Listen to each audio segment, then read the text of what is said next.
सिर व पैरों की संख्या पे आधारित प्रश्न पढ़ रहे हैं हम, ठीक है ना। देखो यार, एक चिड़ियाघर में कुछ कबूतर व कुछ खरगोश है जिनके पैरों की संख्या 580 है व सिरों की संख्या 200 है, तो कितने कबूतर है ना। देखो यार, इनका 3 तरीके बताता हूं मैं, देखो है ना। देखो यार, 3 तरीके बताता हूँ। एक थोड़ा लॉन्ग है, एक शॉर्टकट है और एक अल्ट्रा शॉर्टकट है ना। देखो यार, लंबा मेथड क्या है कि कबूतर, देखो कबूतर को मान लो कि एक्स कबूतर है और खरगोश को मान लो कि वाई खरगोश है ना। कबूतर प्लस खरगोश के सर कितने हैं टोटल 200, ठीक है ना। अब देखो पैर कितने 580, तो देखो कबूतर को एक्स माना है तो कबूतर के दो पैर होते हैं ना, तो 2x प्लस खरगोश के कितने 4 पैर होते हैं तो 4y बराबर कितना है 580। देखो यार, ये इक्वेशन बन गई है, इक्वेशन फर्स्ट इक्वेशन सेकंड। इनको सोल्व करोगे तो आंसर आ जाएगा। ये तो बहुत लंबा है ना, नहीं करेंगे ऐसे। तो शॉर्टकट से कैसे करेंगे, एलिगेट कर लो इनको। देखो एलिगेशन से करते हैं। कबूतर है, खरगोश है, देखो इनके पैरों की संख्या कितनी है 580, सिरों की संख्या कितनी है 200। पैरों की संख्या को सिरों की संख्या से भाग दे दो, तो देखो ये 2 जीरो से कट गया है, तो ये कितना बचा, 0 से हो जाएगा 5.8 और 2 से कटेगा ये तो 2.9 है ना।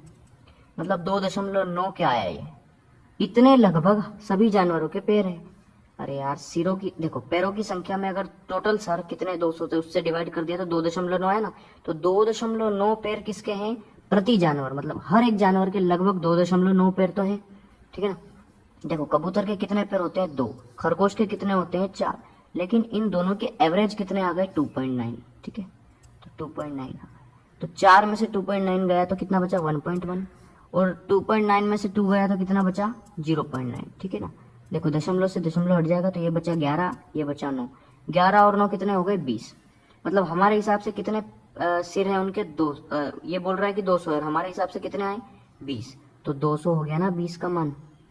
तो हमें क्या चाहिए, कितने कबूतर है, कबूतर कितने हैं, देखो कबूतर कितने हैं 11, तो 11 निकाल लो। देखो ये 0 से 0 कट गया, 2 से कटाए 10 बार, तो ये हो जाएगा 110। अगर 200 सर में से 110 सर कबूतर के हैं तो बचे 90 जो है वो खरगोश के होंगे, ठीक है ना। ये तो एक शॉर्टकट था यार इसका कि एलिगेशन से आप फटाफट कर सकते हैं, लेकिन एक इसका अल्ट्रा शॉर्ट ट्रिक बताता हूँ। देखो यार, देखो बड़ी संख्या क्या है, देखो सर है और पैर है, तो बड़ी संख्या 580 है कि 200 है 580, तो बड़ी संख्या को उठाओ 580 और उसको 2 से डिवाइड कर दो, ठीक है ना। कितना आया 290। बड़ी संख्या हर बार ऐसे सवालों में क्या करना है, बड़ी संख्या को 2 से डिवाइड करना है, तो कितना आया 290, ठीक है ना। अब 290 में से जो छोटी संख्या है वो घटा दो, 290 में से गया 200, कितना बचा 90, ये होगा आपका आंसर। अब ये 90 क्या है, ये जो देखो यार, बड़ी संख्या को 2 से डिवाइड करा, जो संख्या आई उसमें से जो छोटी संख्या घटाने के बाद जो संख्या प्राप्त हुई वो हमेशा 4 पैर वाले जानवरों की संख्या होगी। मतलब 90 जो है वो 4 पैर वाले जानवर है। अब 4 पैर वाले जानवर क्या है, एक तो कबूतर है और एक खरगोश है, तो खरगोश के ही 4 पैर होते हैं ना, मतलब 90 जो है वो खरगोश होंगे डेफिनेटली। तो 200 में से अगर 90 खरगोश हो गए तो बचे 110 क्या होंगे, कबूतर होंगे ना। तो 90 होगा आपका आंसर अगर खरगोश पूछे तो, और 110 होगा आपका आंसर अगर कबूतर पूछे तो फिलहाल पूछ रहा है वो कबूतर कितने, तो कबूतर तो 110 होंगे ना, ठीक है ना। ये हो गया आपका आंसर। एक और देखते हैं यार, है ना। देखो यार, पैरों की संख्या 142 है और सरों की संख्या 50 है ना।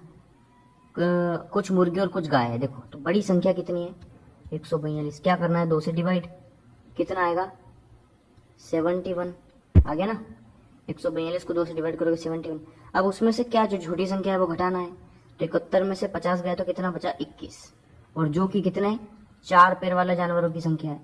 तो हमें क्या पूछा कितनी गाय है, तो गाय वही, गाय के कितने पैर होते हैं 4 ही तो होते हैं, तो कितनी हो गई गाय 21। और अगर वो पूछ ले कि मुर्गी कितनी थी तो 50 सर है टोटल, उसमें से अगर 21 सर गाय के हैं तो 29 सर किसके होंगे मुर्गी के, ठीक है। और ये कितने हो गए 21 गाय के। ये तो बहुत ही ज्यादा शॉर्ट ट्रिक है यार, बहुत अल्टीमेट ट्रिक है ना। तो यार ठीक है ना, अगला देखते हैं। कुछ व्यक्ति व कुछ घोड़े कहीं जा रहे थे, आधे व्यक्ति घोड़े की पीठ पर बैठे थे व शेष घोड़े के साथ चल रहे थे। इस प्रकार जमीन पर चलते पैरों की संख्या 80 है, तो घोड़े की कुल संख्या कितनी है। देखो यार, मैंने मान लिया कि घोड़े एक्स हैं और व्यक्ति जो है वो भी मैंने मान लिया एक्स, दोनों को एक्स मान लिया मैंने, ठीक है ना। अब क्या बोल रहा है, तो देखो घोड़े के पैर कितने होते हैं, 4, तो 4x हो गए ना।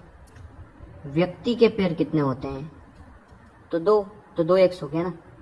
और एक शर्त है यार इसकी कि आधे व्यक्ति जो है वो घोड़े की पीठ पर बैठे हैं। देखो यार घोड़े तो सारे चल रहे हैं ना, ये तो चल रहे हैं, लेकिन आधे व्यक्ति जो है वो घोड़े की पीठ पे बैठे हैं, तो उनके पैर जो है वो जमीन पर थोड़ी होंगे, सिर्फ आधे लोगों के होंगे ना।